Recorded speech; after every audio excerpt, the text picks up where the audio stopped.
Hi there, and welcome to my Itty Bitty Chapel. My name is Patty Chafee, and I'm the creator and director at the Sea Star Wellness Studio, located in Old Saybrook, Connecticut. The Itty Bitty Chapel is a little reflection offered about every other week to relax, refresh, and reflect on a spiritual word or phrase. It's usually filmed in or near a sacred space within my home called the Itty Bitty Chapel, and our candle here is lit to remind us of the presence of spirit within and around us.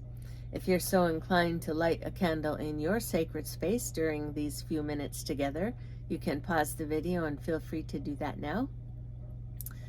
Our word for reflection today is anticipation.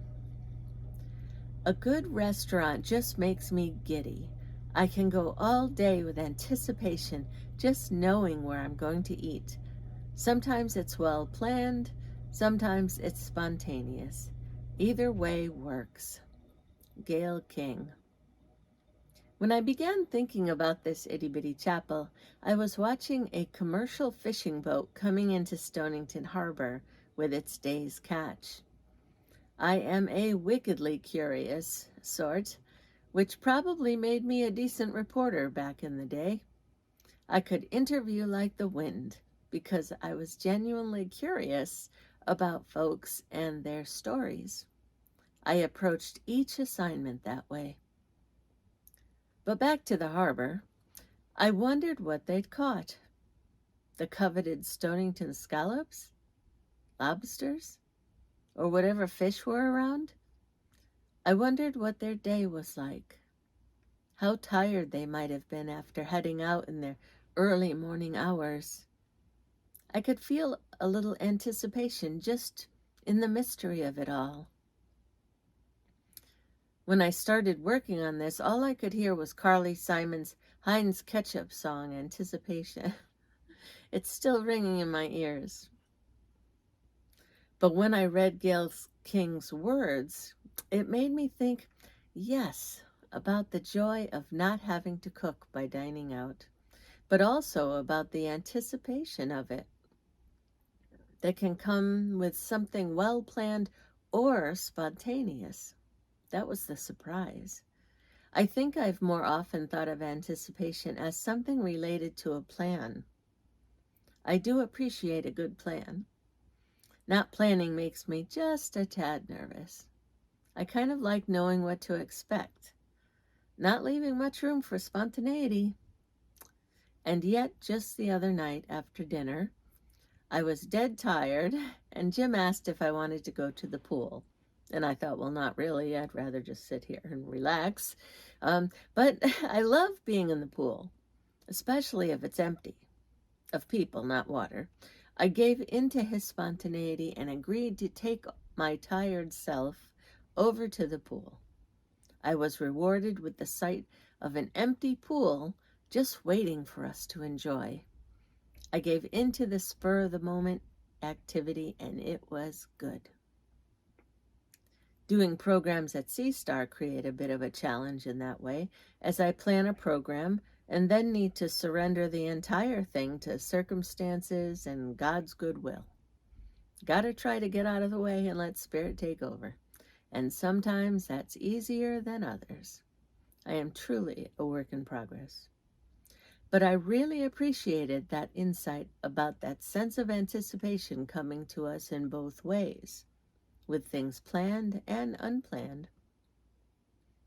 I thought about Mary, Blessed Mother Mary, and the journey she said yes to.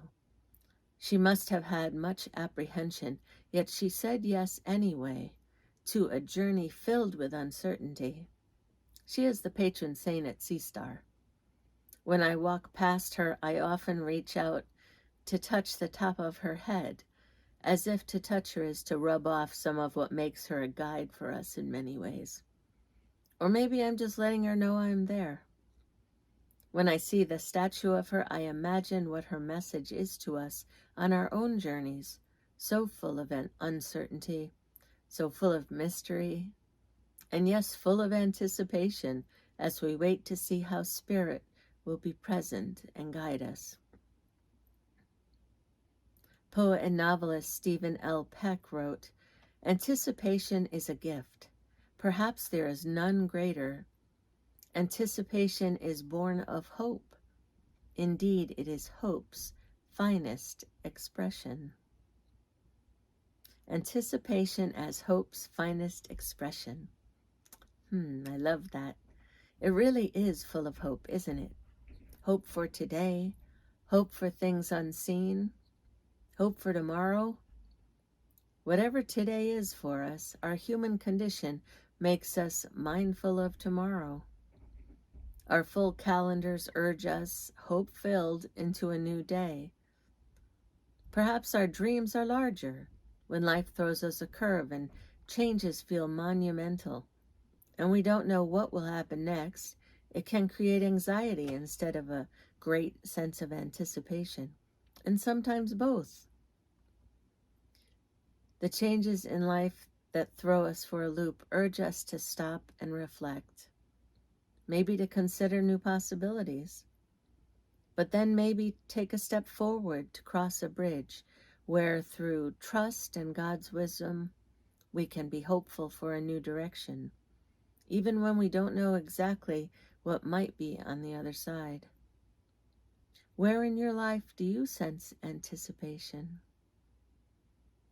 New beginnings is one of many interpretations of the rainbow that also symbolizes peace, equality, hope, and promise.